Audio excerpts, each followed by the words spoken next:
Well, this is certainly not good, Broncos country. I want to bring in this tweet from Aaron Wilson, NFL Insider.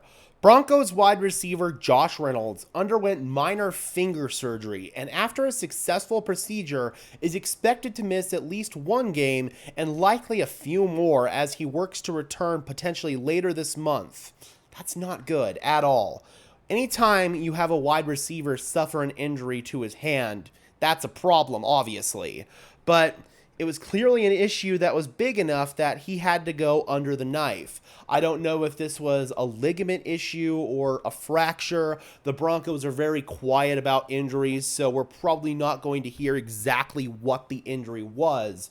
But regardless, Josh Reynolds not going to play in the Chargers game, not going to play most likely in the Saints game, may even miss the Panthers game as well. I'm hoping that maybe after the mini bye after the Saints game, we might be able to get him back for the Panthers game, but more realistically, it could be the game after that. I believe that's the game in Baltimore against the Ravens. So definitely sucks. I do think that we're going to see Devon Vele back on the field for the first time since week one. The Broncos were really cautious with him with this rib injury that he'd been dealing with. He was off the injury report for the last couple of weeks, but still was made inactive. I don't think the Broncos felt he was quite ready to go yet.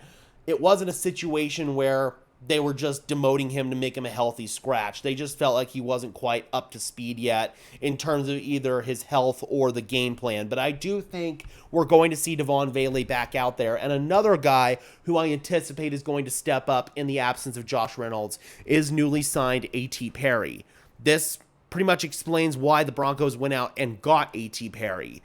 The good news is Perry has familiarity with this system from his time in New Orleans last year when Pete Carmichael was their offensive coordinator. Carmichael is now a senior offensive assistant here in Denver.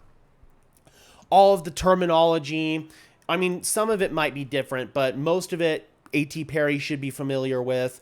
The route concepts, where he's supposed to align, all the shifts and the motions, all that good stuff. Perry should have a leg up on the learning curve for that, which is very, very good.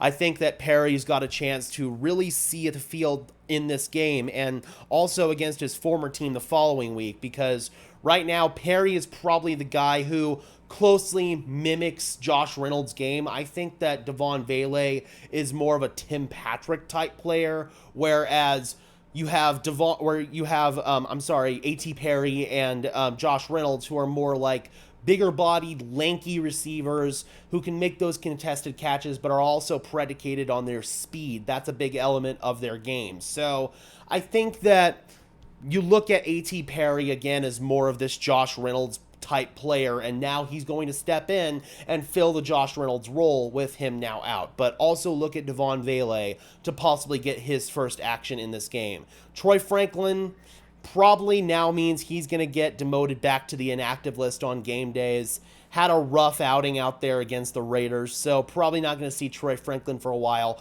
Marvin Mims did step up in the game against the Raiders and had probably his best outing of the season. Hopefully that can continue, but now the Broncos are going to be without Mr. Reliable Josh Reynolds for at least the next couple of weeks, which definitely sucks. All right, Broncos country, let me know in the comment section below, how do you guys feel about losing Josh Reynolds for the next couple of weeks? And do you guys feel like A.T. Perry is going to be able to step up into that role admirably? Drop those comments down below, guys. I would love to hear your thoughts, as always. Be sure to leave a like on this video as well as subscribe and ring the bell so these videos appear in your notification feed. I would really appreciate it, guys. Those are both free and easy ways to show your support. Helps tell YouTube's algorithm to push us out, and it helps us get seen by more and more members of Broncos country just like you and me. And until next time, guys, I'm your host, Gage Madrid, saying peace out.